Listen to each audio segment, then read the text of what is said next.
Hello, everyone, and welcome to today's webinar, LC3-associated endocytosis, guarding against neuroinflammation and neurodegeneration. I am Michelle Ashton of LabRoots, and I'll be your moderator for today's event. Today's educational web seminar is presented by LabRoots and brought to you by Biotech Biotech. To learn more about our sponsor, please visit www.miltenbybiotech.com. Let's get started. Before we begin, I would like to remind everyone that this event is interactive. We encourage you to participate by submitting as many questions as you want at any time you want during the presentation. To do so, simply type them into the Ask a Question box and click Send. If you have trouble seeing or hearing the presentation, click on the Support tab found at the top right of the presentation window, or report your problem by clicking on the Ask a Question box located on the far left of your screen. This presentation is educational and thus offers continuing education credits.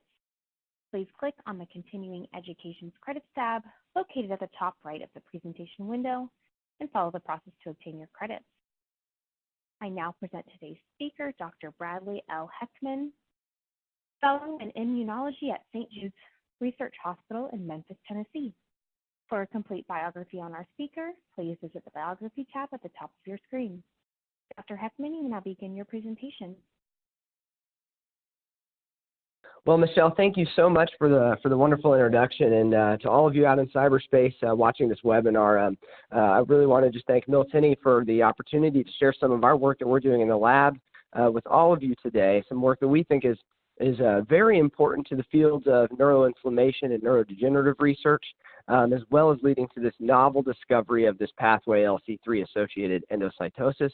And hopefully by the time we are done today, for those of you who are not directly in the field, you will have a better understanding of the importance of these pathways in neurodegeneration and neurobiology, as well as the immune response in the central nervous system. So prior to getting started, I do just want to clear up that I have no conflicts of interest or any financial disclosures to declare today. This research has all, for the most part, been accepted, and there's some new research that we will show at the very end, some new data about how this pathway leads to future scientific endeavors. So we really started in the lab with this central question. We wanted to know the role of the autophagy machinery in neuroinflammation. And in the lab, we have a lot of different areas of research that we focus on. We're a multimodality lab, if you will. We study cell death processes. We study immune function in T cells, all the way through to these new functions of the autophagy machinery and these non-canonical uses of the autophagy proteins in regulating not only immune responses, but at the level of cell biology and biochemistry as a whole. And we really presented this question because of an interest in the context of neuroinflammation. And we know that neuroinflammation is a characteristic trait of almost every neurodegenerative disease, such as Alzheimer's, Parkinson's disease, but also plays a role, both a positive role and also a negative role, depending on how it's regulated in the context of immune defense in the brain, as you'll see momentarily. So we really wanted to answer a big question that's outstanding in the field, and that is how this process of neuroinflammation is actually governed. And really, we're learning more and more every day about this, but we still have very big questions, and the regulation of these processes in the brain is not very well understood. So that brings me to the next point of why actually study autophagy and the associated pathways of this autophagy machinery, especially in the context of the brain. And we know that, if we look at diseases such as Alzheimer's and Parkinson's, typically these diseases are age-related conditions. And we know from some elegant work from multiple labs that the autophagy genes, typically in humans as well as other mammals, decrease with age. And we know that they are further decreased in the context of brains from Alzheimer's patients. So there becomes this deficiency in the autophagy machinery at the genetic level. We also know that autophagy has very nicely described roles in the context of neuronal function. Labs such as David Rubenstein and Ralph Nixon have shown great work along the lines of autophagy and neurons and other contexts in the brain. And we know that defective autophagy has been proposed as a driving force for amyloid beta pathology. So this protein that is a causative factor in Alzheimer's disease, we know that with an impaired autophagic mechanism in neurons, that this leads to a defective clearance of amyloid generating autophagic vacuoles. And we also know from work in our lab and now others as well that the use of the autophagy machinery in this process that we call LC3-associated phagocytosis, which you'll learn about momentarily, is a major pathway in actually regulating inflammatory immune activation, or the lack thereof, depending on the state of these autophagy machinery proteins and genes. So to start this story, really I have to tell you a little bit about, especially with a broad audience, about autophagy and about this process of LC3-associated phagocytosis that we refer to as LAP. And that's where this whole project really got started. And hopefully, as we progress through the presentation, you will see how LAP leads into this discovery of LC3-associated endocytosis, which we refer to as LANDO. So if we start at the very beginning, we know that, canonical autophagy, which just recently won the Nobel Prize for its discovery, is an intracellular pathway in reality. So we're forming these membranes, these nascent structures, as you can see where it says initiation up here on the left side of the screen. This autophagophore is being formed, and it's a membrane structure that ultimately will be destined to engulf cytosolic cargo and organelles. And there's basically three component machineries to this process of autophagy activation and completion, and that is governed by an initiation complex containing the serine threonine kinase ULK1 as well as TYP200 and other proteins that will lead to the activation, believed through phosphorylation of Becklin-1, of this PI3 kinase complex anchored by the PI3 kinase BPS34. And this PI3 kinase complex is distinct from the one that some of you are in the immunology field will know in other contexts, and it actually produces a very unique lipid species, phosphatidylinositol 3-phosphate, PI3P. And as you can see, that PI3P is produced within this membrane, this growing autophagophore, if you will. And that PI3P is an essential lipid species that will end up being a substrate for the conjugation of a microtubule-associated protein, LC3. And LC3 has a variety of roles, but for today's talk, really all that you need to know is that lipidated LC3, so LC3 that becomes attached to those PI3P substrates in the membrane, will facilitate the maturation and ultimately fusion of the autophagosome with a lysosome. And this is actually a family of proteins, but again, for today, we're just going to call it LC3. And after you have PI3P production by this ATG14 Becklin-1 VPS34 containing PI3 kinase complex, then you have this next complex in the sequence that is what we call the ligation machinery. And this is a ubiquitin-like system that is comprised of a variety of autophagy proteins. The big ones that are most familiar in the field are ATG5 and ATG7, and this complex is the one that is responsible for actually processing LC3 to put it and stick it onto those PI3P residues in the membrane, those lipid species in the membrane.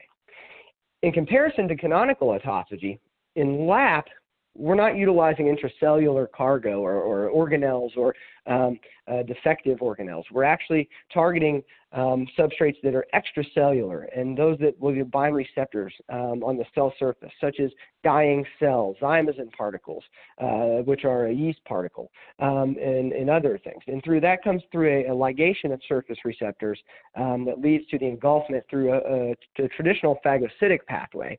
And in contrast to normal phagocytosis, which all of that machinery is required for LAP, now we just add on this protein LC3 in a very similar fashion to what occurs in autophagy.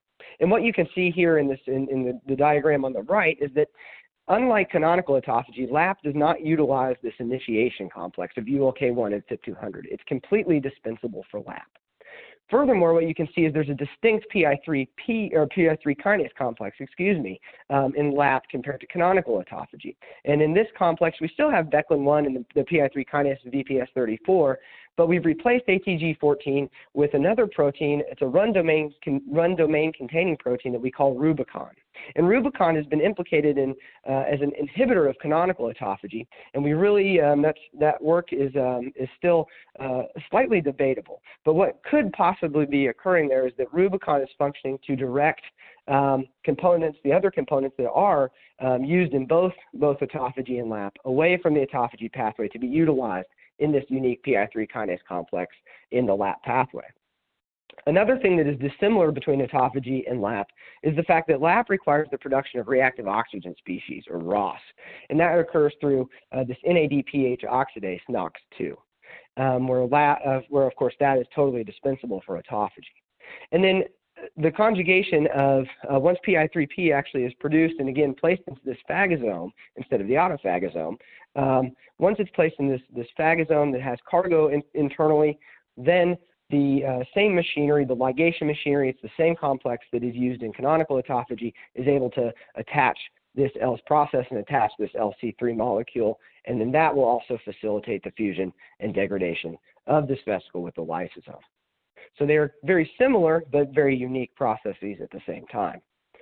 And as I mentioned earlier, the stimulation of these two different processes, whether it's autophagy or LAP, are very different.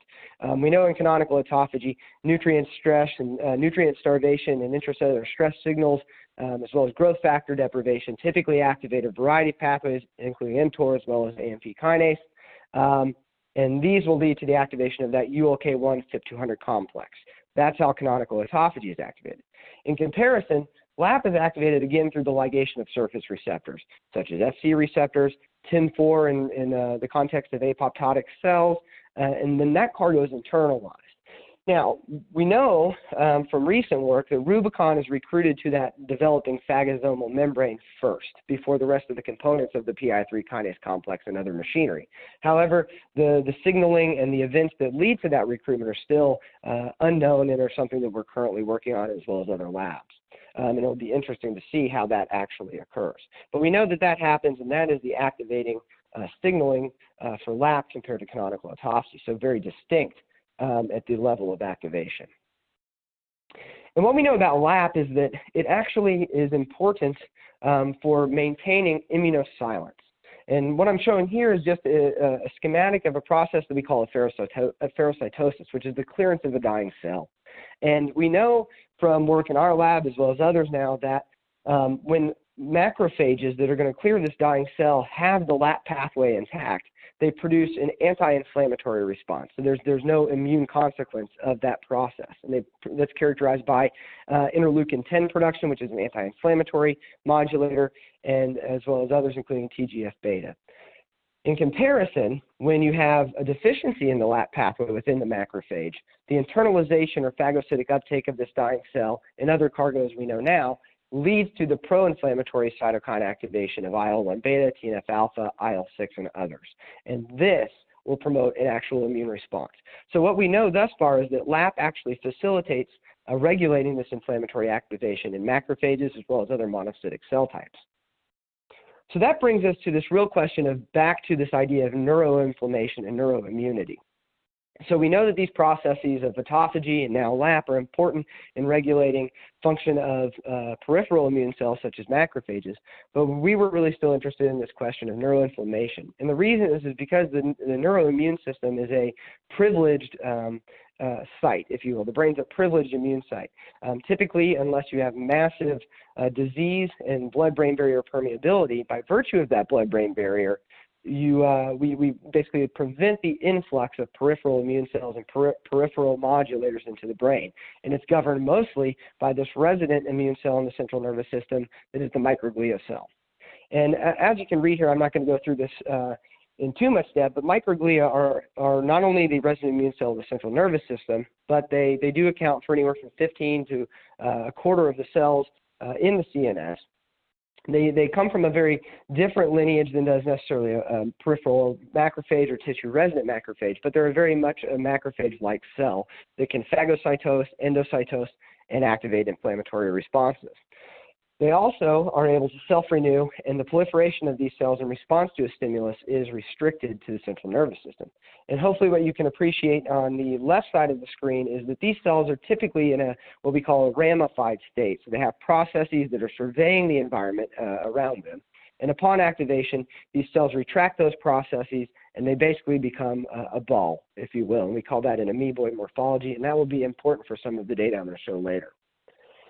So microglia have this duality of function in the fact that they can be activated down, for the lack of a better term, this M1 polarization or M2 polarization. So M1 being pro-inflammation, M2 being anti-inflammation. And we know that when they're polarized down this M1 pro-inflammatory type, that can be a neurotoxic function. Now, in most contexts, in a normal functioning mammalian brain, this is actually a thing that is necessary. You need to be able to have cells that polarize down the inflammatory pathway because they serve some specific immune functions. And what happens is when these cells become, or that inflammatory response of those cells becomes basically unchecked, unregulated, or dysregulated, that is when we can have a neurotoxic function of those microglial cells. But if it's an acute inflammation in response to a pathogen, for example, it's a very beneficial process.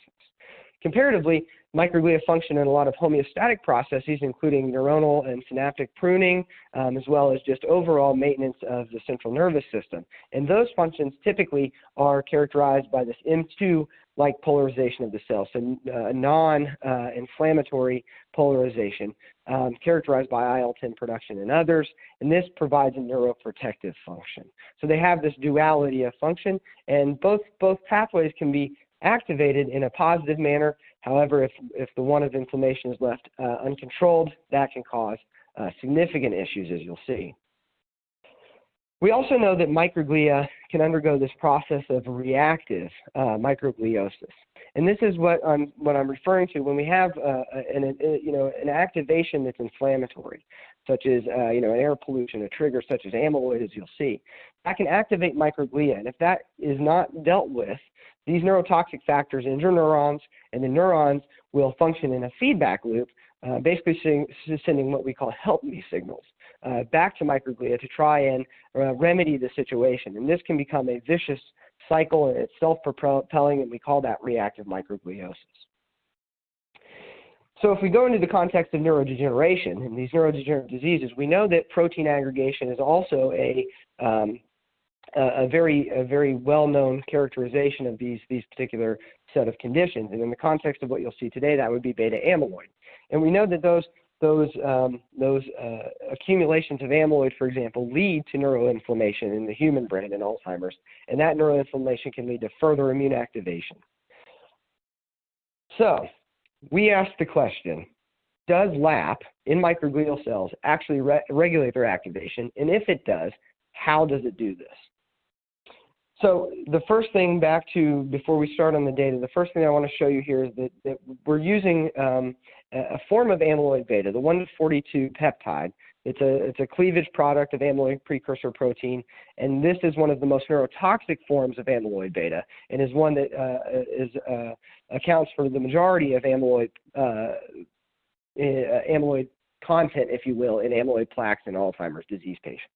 And we know when this particular peptide's cleaved, it's monomeric, and it rapidly, due to its structural characteristics, rapidly oligomerizes, and then will eventually form amyloid fibrils that become these amyloid plaques that I think most of even the general public have heard of at one point in time.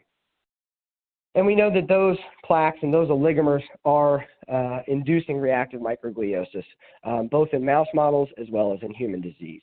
And that's just recapitulated here. So the first question we really had to ask, is LAP even activated in response to amyloid? Are we going to see LC3 being placed on vesicles that contain amyloid or not? And the answer to that question is we did, absolutely. So what we're using here is a microglial cell line. This is a murine microglial cell line that has been CRISPR modified to either be deficient in autophagy and LAP, or LAP specifically. And what you can see here is that whenever we have a deficiency in LAP, these ring structures of LC3 in green are no longer surrounding or attached to these vesicles containing the red amyloid. If we delete genes that are required for canonical autophagy, there's no change in that localization. So it appears to be a totally distinct process from that of canonical autophagy. But is that sufficient? Is that inability to conjugate LC3 to those vesicles enough to induce an inflammatory response of those microglia, like we see with dying cells, for example, and macrophages in the periphery? And again, the answer to that question was a striking yes. If we take primary microglia from cells, from mice now, that are either heterozygous in white for Rubicon, or the bottom one, for the typo, are actually deleted for Rubicon, this required protein for LAP that's dispensable for canonical autophagy, so these mice still have autophagy.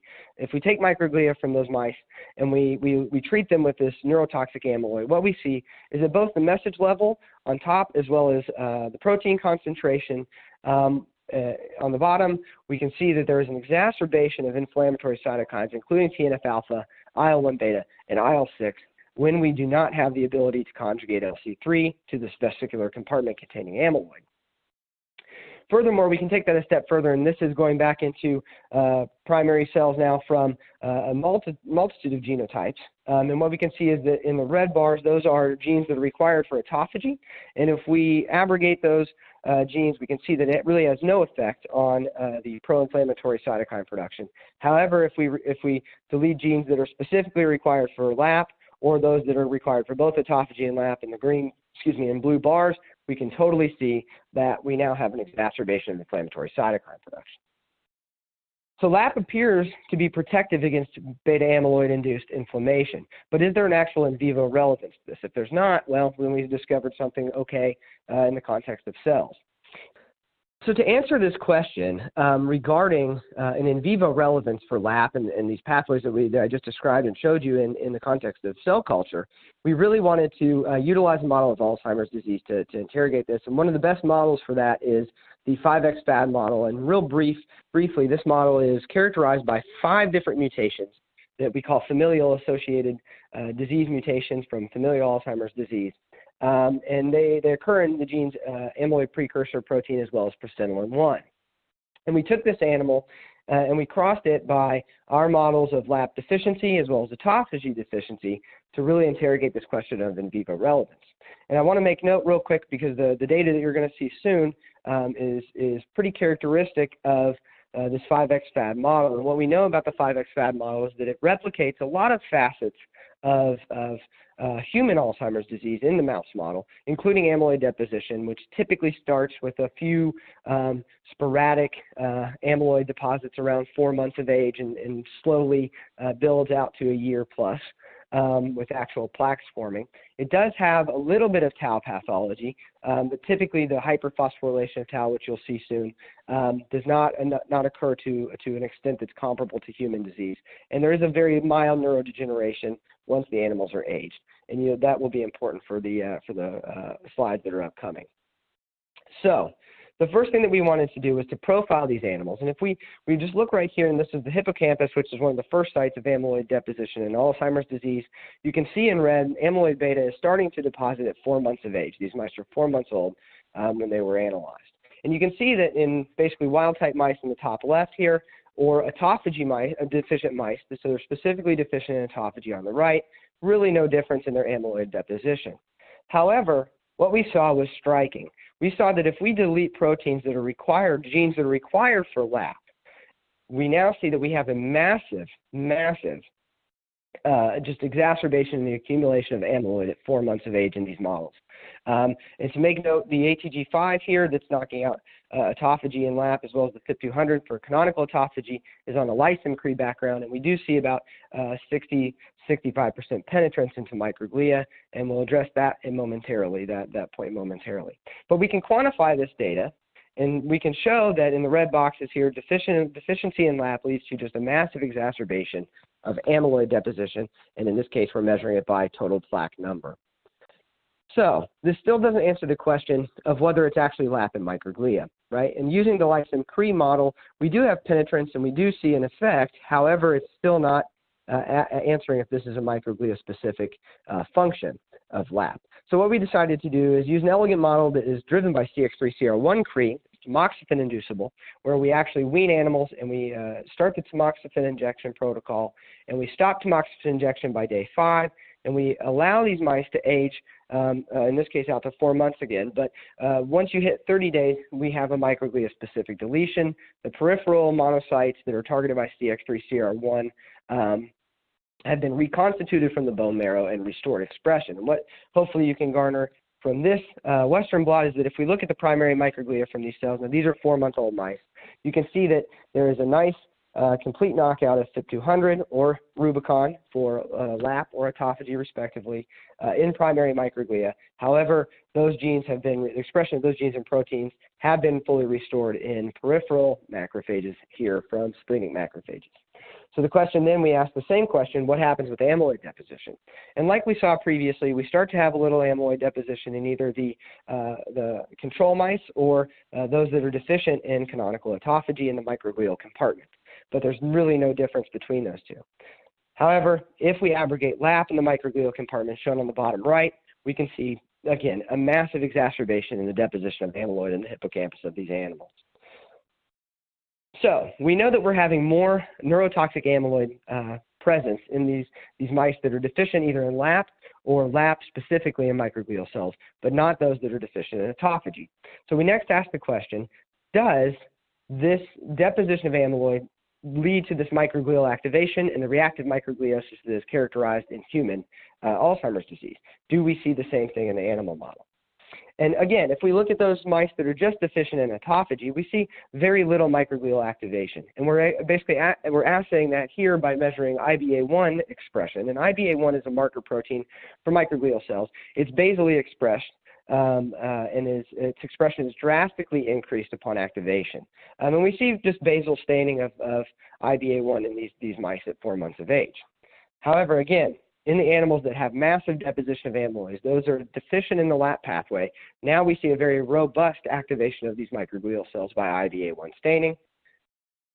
And if we take that a step further and we actually look at the morphology of the cell, so not just that they have IBA1, but we actually see if these cells are going from that ramified resting state to that amoeboid activated state, we can see sure enough that mice that are deficient in LAP have a very amoeboid morphology of their microglial cells.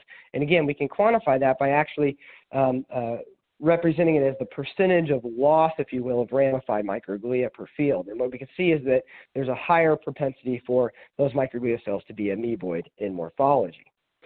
So that's all fine and good. So we have activated microglia that are down this activated M1-like phenotype, but the real question then is, do they actually produce inflammatory cytokines, which is the key to labeling these as a reactive microgliotic phenotype. And if we look at the hippocampus of these animals and measure pro-inflammatory cytokines in this region, what we see is that those in green and blue bars that are deficient in the LAP pathway have a massive upregulation of TNF-alpha, IL-1, IL-6, and CCL5. So we have pro-inflammatory cytokine production that is being upregulated in these animals. So that led us to this idea of, we know in a human disease model, if we have these inflammatory cytokines in this amyloid deposition, that typically leads to the hyper-phosphorylation of a protein that's called Tau. And Tau is a microtubule stabilizing protein found in neurons. It's very important for neuronal function and synapse integrity. And we know in human disease that as disease progresses, you have more and more of this phosphorylated Tau, and that leads to the destabilization of microtubules and ultimately loss of synapses and axonal degeneration. So if we take these mice again and we look at those that are deficient in autophagy versus those that are sufficient in both pathways, we can see that there's very little phosphorylation of Tau. However, if we take out LAP now, and again, this can be done in globally or in microglia specifically, it's a microglia specific phenotype, what we see is a drastic upregulation of Tau phosphorylation throughout the entire hippocampus, and this can be recapitulated in the cortex as well. And a consequence of that hyper-phosphorylation of Tau, again, as I mentioned, is this idea of neuronal degeneration. So if we take a region of the hippocampus that's called the CA3 region, and this is the presynaptic region of the hippocampus, it's thought to be involved in regulating memory or memory loss, with neuronal loss in this region in Alzheimer's patients. If we take that region and we stain for the neuronal nuclei marker for neurons, and we also co-stain for cleaved caspase 3 for apoptotic cells, what we can see is that when we have mice that are deficient in LAP on the bottom panel, the Rubicon-deficient animals, in these brains in this hippocampi, we see that there's a significant staining for cleaved caspase 3 that is in the neuronal compartment, suggesting we have actual neurodegeneration occurring. So we can quantify that, and sure enough, we see that with LAP deletion, we have this increase in presynaptic neuronal death. Now, while that is all fine and good and suggests of neurodegeneration, it still does not fully suggest that we have an impairment of function. So what we really decided to do first before we get to the functional assay was to just profile the total number of neurons within the hippocampus per these animals. And what we saw basically correlated nicely to our cleaved caspase 3 staining in the fact that these animals that are deficient in the LAP pathway have a significant reduction in the number of neurons within the hippocampus. And you can clearly see that here with the asterisks present in the graph. So we know that we have what we presume to be neurodegeneration because we have a loss of neuronal number that are plus the cleaved caspase 3 staining suggesting apoptosis. But does that have a functional consequence? And the answer to that is yes. And we did this in collaboration with the neurobiology lab and neuroscience lab here at St. Jude Children's Research Hospital. And a big component was done by Dr. Brett Taubner, a colleague of mine. And what he showed was if we do physiology of the hippocampus in these animals, and again, the ones with the open legend there, those animals are deficient in LAP, and we can see that there's a significant impairment in synaptic transmission. So they're not effectively sending a signal across those synapses from the CA3 to the CA1 region of the hippocampus, and as a consequence of that, they're unable to have long-term potentiation. So basically the refiring of these neurons to keep signaling going and strengthening that connection, which leads to memory. So that brought us to utilizing 3 well-known behavioral tests in animals. The first one, the sucrose preference test, measures anhedonia, or the inability to feel pleasure, which is often a complaint in severe Alzheimer's patients. And then the other 2, the Y-maze and the novel object recognition for memory analysis. And as we would expect, we would hope we would see what we do see, and we did. We saw a massive impairment, not only in the ability to sense pleasure with the sucrose preference test, but also the memory deficit that occurs in these mice that are LAP deficient with either the Y-maze analysis or the novel object recognition, just massive impairment in their ability to perform in these tests. And again, that was, at this point, it's a drastic phenotype, but it was almost expected because of the fact we have neuronal death, we have decreased neuron number, we have impairment of electrophysiology and function of those neurons. So this was not too surprising, even though it is so dramatic of a phenotype.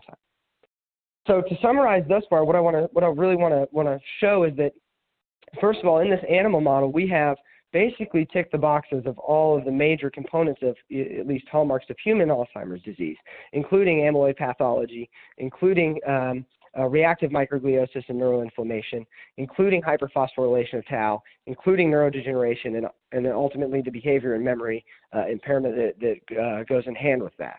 One aspect that I do need to point out that we have not been able to recapitulate that is consistent with human disease is the tangling of Tau protein, which is something we're still investigating currently.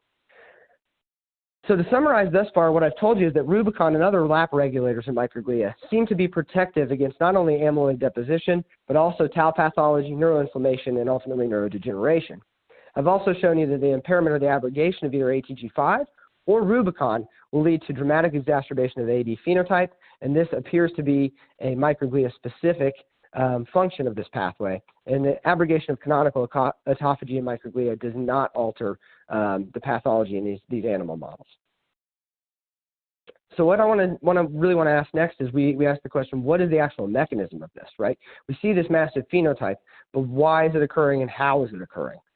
So a hint came from a very talented postdoc that was in the lab a few years ago, and she was one that really drove LAP into the forefront. And she showed a few things, including a lot of the immune regulation of LAP, and that's Dr. Jennifer Martinez, who now has her own program at the NIH. And what she showed is that LAP actually impedes phagosome maturation, or excuse me, the inhibition of LAP actually impedes phagosome maturation and ultimately clearance of that phagocytic cargo, as you can see here in the ATG7 deficient cells. So we hypothesized that that was probably the result that was, or what was the resultant factor in why we see this massive extracellular accumulation of amyloid when LAP is deficient. We thought for sure that these microglia cells would basically internalize these A-beta particles, but then insufficiently be able to clear them because of LAP, similar to what Jennifer showed with these dying cells. And when we did the assay, we see that regardless of genotype, these microglia cells not only internalize the amyloid, but they also clear the amyloid perfectly fine. So it appears that LAP deficiency in this context does not impair amyloid uptake or clearance, which was shocking to us. So we took it another step further and we looked at the actual acidification of the vesicles. So not just can they clear it, but are the vesicles actually becoming mature, or is this some other phenotype that we just have not explained yet? So if you see on the left side, this is pH-rhodolabeled zymosin, so it's a pH-sensitive dye, fluorescent dye, and what we can see is that when those vesicles containing this phagocytic substrate zymosin that we know is regulated by LAP, in LAP deficiency, there's a failure for these cells, for these phagosomes to mature. And you can see that here. They're clearly not getting the same level of acidification as those that are either parental microglia or FIP200, which are autophagy deficient microglia. In comparison, if we label pH-rhodo on amyloid particles and we do the same experiment, now all of a sudden we do not see a failure to acidify. These vesicles that contain amyloid, regardless of LAP deficiency or LAP sufficiency, they're perfectly able to acidify. So I took it another step further, and we asked the question, is there co-localization of these vesicles with the lysosomal protein LAMP1? And again, consistent with the previous data, we saw that in the context of the phagocytic LAP substrate zymosin, there was an impaired co-localization with LAMP1, suggesting a decreased maturation, and those vesicles that contained amyloid, no such impairment. They were perfectly fine. They were able to make it to a lysosome, and ultimately the content degraded. So we asked the question, are we really confident, or are we just acting like we know what's going on? We thought it was LAP, and we asked the question, is it really LAP?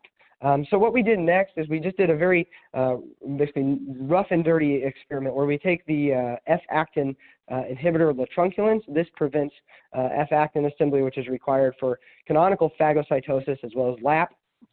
And we looked at our phagocytic substrate zymosin versus our endocytic substrate dextran. And we can clearly see here that latrunculin is working nicely and it does not affect endocytosis. So what about amyloid? What we found was quite shocking to us, in the fact that we saw that it appears that amyloid, at least the amyloid 1-42 oligomer, is behaving very similar to the endocytic substrate dextran and not to our phagocytic substrate zymosin. And if we take it a step further and we decided to image these cells and see if we could find co-localization between LC3 on the membrane of these vesicles containing amyloid, as well as other markers for receptor-mediated endocytosis, including Clathrin as well as Rab5, and we see that indeed both of these markers co-localize very nicely with LC3 and these vesicles containing amyloid. And this was not only what we saw, but other groups, including a recent paper, have shown that indeed this fibrillary and oligomeric amyloid 1-42 peptide is actually mediated through a Clathrin-dependent mechanism, which was also a unique finding and confirmed, like I said, by others. So this was very unique that we saw this, and it was very exciting that we saw it because it described a new pathway. And what these data actually suggest is they suggest there's a new function for LC3 in endocytosis. And so we ended up naming the pathway LC3-associated endocytosis. But that still does not answer the question that we had originally, and that is, why does the inability to conjugate LC3 to now the endosomal compartment exacerbate amyloid deposition, right? We still need to answer that fundamental question. So what we did is we found a paper by Tony Weiss-Carré's group, where he actually shows that one of these proteins, again involved in the pathway, Beclin-1, regulates the retromer trafficking of receptors required for amyloid recognition, and ultimately they're impaired in Alzheimer's disease. So we use an assay. I'm not going to describe it. It's a receptor recycling assay. This is our version of it. It's very similar to the version used by Tony in his lab, as well as multiple other labs. And what we're looking at here in these images you'll see in just a moment, we're actually looking at re-internalized receptor after it's recycled. So it's a cytosolic signal, but all of the receptor we're going to be seeing has been recycled. And what we saw was if we take our cells that, again, are deficient in LAP, what we see is that whether we're looking at TLR4, TREM2, or CD36, all putative amyloid receptors, we can see that in parental cells or those deficient for FIP200 or canonical autophagy, there's really no impairment of recycling. These cells recycle the receptor very nicely. However, if we delete the genes required for now LANDO, we can see that those cells have a significant reduction in recycling of those three particular receptors. And we can also quantify that, and you can see that it's not a full impairment, but it is a very significant reduction in recycling in BV2 microglial cells. This is also able to be recapitulated in primary microglial cells, as you can see here in Rubicon deficient cells from Rubicon knockout animals. They have a significant reduction in recycling of TREM2. So we decided to implement what we call a secondary amyloid uptake assay that we developed to be able to really see if this was a consequence of something and why it would lead to the extracellular accumulation of amyloid. And what we saw, like we've seen previously, the first exposure of these microglial cells to amyloid, there was no difference in the uptake, and this was expected. However, what we saw is if we take those cells and we re-challenge them at a later time point with, in this case, we just use a different colored amyloid for imaging purposes and for analysis by flow, what we see is that, sure enough, now cells in the green and the blue bars that are deficient in LANDO, required genes for LANDO, we can see that now there is an impaired secondary uptake. So they have a decrease in the uptake. So that could be attributed to this decreased recycling of the receptors that are required to recognize that amyloid on the plasma membrane. So the model that we've developed through this is we know that neurotoxic amyloid is extracellular. And what we see is in a microglia that is deficient in the LANDO pathway, they're able to internalize that amyloid and efficiently degrade it. And receptors for those three receptors that we showed that are putative receptors for amyloid are able to recycle nicely to the plasma membrane and can subsequently recognize more and more amyloid.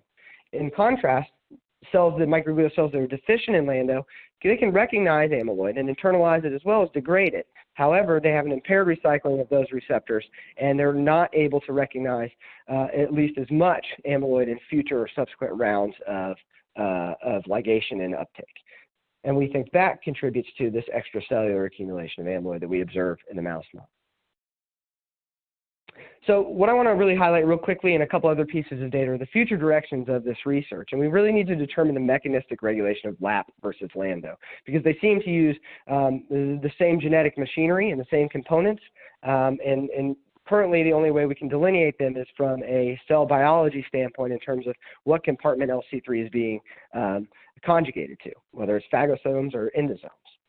We also want to answer the question of how does LANDO actually regulate or influence this inflammatory activation? We know that if we abrogate LANDO, we have a massive increase in inflammatory response, but why and how does that occur? We also want to know, taking this outside of the context of just neurodegeneration, and ask how LANDO in tumor-associated microglia might regulate the inflammatory environment of a brain tumor. And then also, how can we specifically target LANDO as a therapeutic approach for treating conditions that have a component of neuroinflammation? So on the first point of this idea of delineating the mechanistic regulation of LANDO, we have some data that suggests that it is a 100% dependent process on LC3. And what we can see here is, again, looking at receptor recycling for TLR4, TREM2, and CD36, we can see that when we abrogate the ability for LC3 to be conjugated to those endosomes, either using Rab5, which is a protease that cleaves lipidated LC3, or dominant negative ATG4, which prevents the assembly of LC3 onto those PI3P residues, those PI3P lipid species, we can see that receptor recycling is impaired. So it appears to be an LC3 dependent process. And we also know that again, if we look at components of the autophagy machinery, that components such as ATG5, ATG7, the kinase VPS34 are all required. And if you abrogate their function, you decrease recycling. However, components of the initiation complex in red are totally dispensable for the process. So what we've done in the recent steps is we tried to really come up with a screening assay that we can actually make this into a high throughput screen for a genetic screen, for example, to try and find novel regulators of these pathways.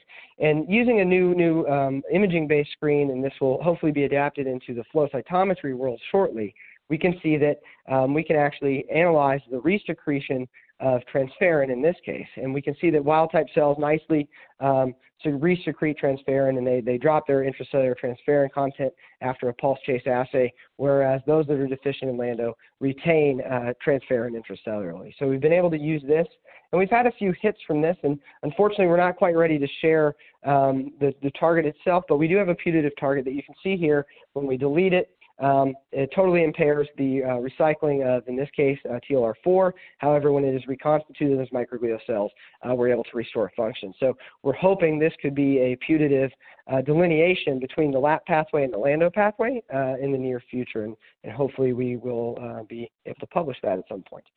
So when we compare LAP and LANDO, what we know thus far is we know that both LAP and LANDO require Rubicon. We know that LAP requires reactive oxygen species. We don't think LANDO does, but we don't know for sure yet. It's not been formally tested. We also know that both LAP and LANDO have a distinct PI3 kinase complex that is unique, that is different from autophagy. We also know that LAP promotes vesicle maturation and ultimately lysosomal fusion, but we do not think LANDO actually has an effect there, since we see no change in amyloid uptake or amyloid clearance in these microglial cells. So what's the function of LC3 in the context of this LANDO pathway is still to be understood if it's not facilitating vesicle maturation. We know that LANDO facilitates receptor recycling. We don't necessarily think LAP has a role there because it's ultimately going to the lysosome for degradation. And we know that both pathways seem to regulate inflammatory immune activation. But again, until we have genetic delineation between them, it's going to be hard to really quantify which one contributes more or which one is actually contributing depending on the setting. So what I want to summarize with at the very end here is that LANDO is a unique molecular pathway that functions in not only neuroinflammation and receptor recycling, but also neurodegeneration. And from new data that we're garnering every day, we think this is going to be a very broad process that could be relevant to a whole host of not only cell biology processes, but also to a variety of conditions and diseases. So on that note, I really have to thank everybody that was involved in this project, for the lab here, including our laboratory leader, Doug Green, as well as our lab manager, Pat Fitzgerald, for just facilitating this work fully and providing all of the resources necessary. Internal collaborators here at St. Jude. And of course, I have to thank my funding directly from the National Institutes of Health here in the U.S., as well as the John H. Sununu Foundation for my endowment, and of course to Miltenny Biotech for the invitation to present today. And on that note, I would be more than happy to take any questions. Thank you very much. Thank you, Bradlee, for your presentation. A quick reminder for our audience on how to submit questions. Simply type them into the drop-down box located on the far left of your presentation window labeled Ask a Question, and click on the Send button. Bradlee will answer as many questions as time permits. Okay, our first question is a two-part question. The first part is, are there changes in Rubicon or ATG5 expression in the brains of human Alzheimer's patients? So that's an excellent question. And like I mentioned at the very beginning of the presentation, we do know that the expression of these autophagy genes does change typically with age. And in certain groups, it decreases. Typically, aged individuals have lower expression. With respect to Rubicon, there's not a lot of data out there right now that suggests that Rubicon actually decreases too much with age. That being said, we do know proteins such as ATG5 and ATG7 are decreased typically as we age, and then ultimately decrease more in the context of an Alzheimer's patient. Great. Now, the second part of this question, are there any known SNPs or other disease-associated genetic abnormalities? Sure, sure. So that's a really, really interesting question. It's a very one that I get a lot when I present this work. So with regard to Alzheimer's disease, we know that the major genetic components like ApoE and abnormalities in ApoE, as well as amyloid precursor protein and the different secretase families are well characterized in Alzheimer's disease. That being said, with respect to ATG5, ATG7, Rubicon, for example, we'd have no known SNPs or mutations in those particular genes that are correlative to our Alzheimer's disease, besides the changes in expression. We do know that there are subsets of mutations in Rubicon, for example, they're rare, but they have been shown to cause a variety of neurological deficits, including cerebral ataxia. So these particular mutations could really lead to a real massive loss of function. What I really think is occurring in the context of Rubicon, for example, or ATG5, is that I don't think Alzheimer's patients have a total deficiency of LANDO or LAP, for that matter. I think they have an abrogation of function to a point where this process, or the inability to complete this process, acts as a second hit, if you will, such as the two-hit hypothesis in cancer. Great, thank you. Okay, next question. How does decreased receptor recycling increase inflammatory immune signaling, and is it simply due to increased extracellular amyloid? Sure. So that's also a very nice question. And I think the real idea here is that we don't know the answer. There's the short answer to that. What we think is occurring is it could be due to extracellular amyloid accumulation activating receptors such as CD36 or in particular TLR4 and basically continuing signaling path, if you will. But what we actually think might be occurring that could actually impact the inflammatory activation more is if we have internalization of, let's say, activated or ligated TLR4 into the cell, into the microglial cell. We know that TLR4 eventually, under normal circumstances, would be recycled, and that signal would be a finite signal. But what we think is occurring is if those recycling events are impaired, then that provides more time for intracellular TLR4 that's been internalized basically to function and to signal to the nucleus to activate pathways such as NF-kappa B and maintain that inflammatory signaling. However, that's going to take some more work to really delineate that process. Thank you. Is LANDO restricted to immune cells such as microglia and macrophages?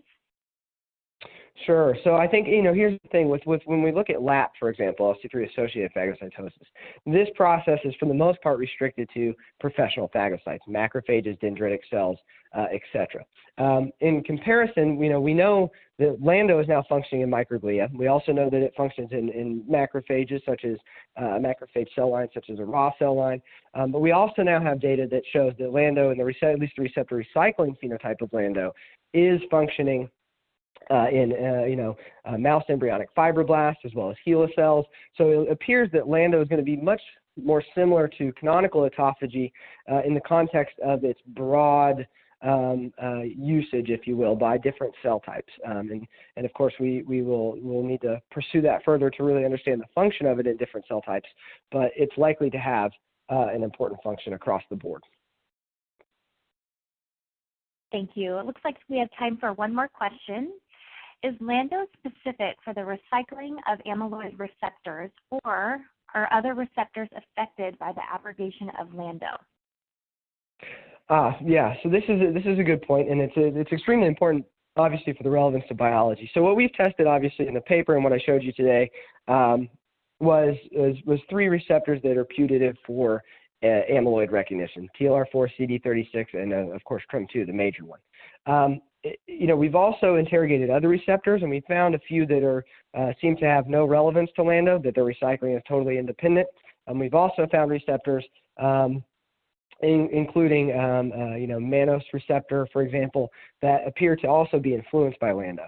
So it does not seem that it's a strictly a process that is governing these three receptors or those that are required for Alzheimer's disease, but more likely it's probably not a ubiquitous process in terms of every receptor in an organism, but it will likely be a subset of receptors, but well beyond just the three that we've described here.